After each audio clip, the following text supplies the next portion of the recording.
আসসালামু আলাইকুম। পারভিন বক্স থেকে সবাইকে সুস্বাগতম। আর আজকে নিয়ে চলে আসলাম রান্না বান্নায় নতুন একটা ব্লগ নিয়ে। আজকে টমেটো ভর্তা, বাদাম ভেজেছি, বেগুন ভর্তা, ডিম ভাজি করে পেঁয়াজ কাঁচামরিচ, রুটি বানিয়েছি, একটু আলু ভর্তা করব, আম ছিঁড়ে রেখেছি খাবো, লতির তরকারি, এটা হলো কাচকি মাছের ভর্তা, আমের খাট্টা রান্না করেছি, ভাত। এই হলো আজকের খাওয়া দাওয়া, আমি একাই খাবো। এই যে আজকে ভাত, আমের খাট্টা, শুটকি ভর্তা, লতার তরকারি, তারপরে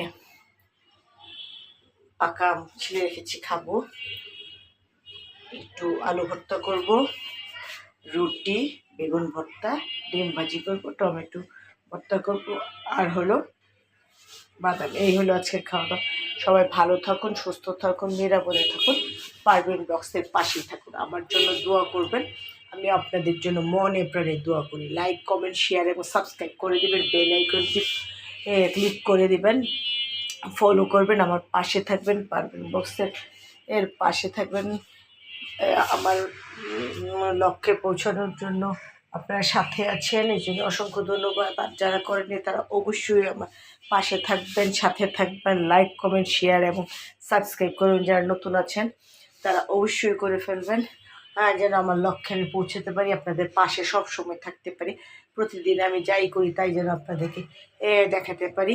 আর আমার শরীর স্বাস্থ্য যেন ভালো থাকে, আপনাদের জন্য মনে প্রায় দেখে আপনারা সুস্থ থাকেন, ভালো থাকেন, নিরাপদে থাকুন।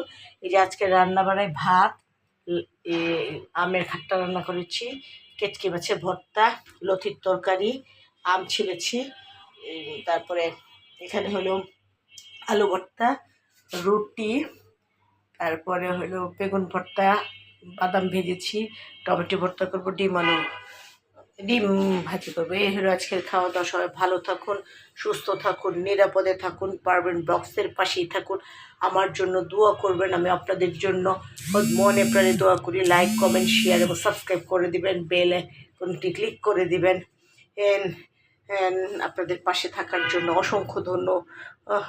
পাশে থাকার জন্য অসংখ্য ধন্যবাদ। আপনারা আমাকে সাপোর্ট করছেন, সেই জন্য অসংখ্য মনের অন্তঃস্থল থেকে আপনাদের জন্য ভালোবাসা এবং দোয়া রইল। নতুন যারা আছেন তারা অবশ্যই সাবস্ক্রাইব করে দেবেন, ফলো করে দেবেন, শেয়ার করে দেবেন, লাইক দিয়ে দেবেন, এবং আমার পাশে থাকবেন, আমাকে ভালোবাসবেন। আল্লাহ হাফেজ। সবাই ভালো থাকুন, সুস্থ থাকুন, নিরাপদে থাকুন, এই দোয়াই করি। আল্লাহ হাফেজ।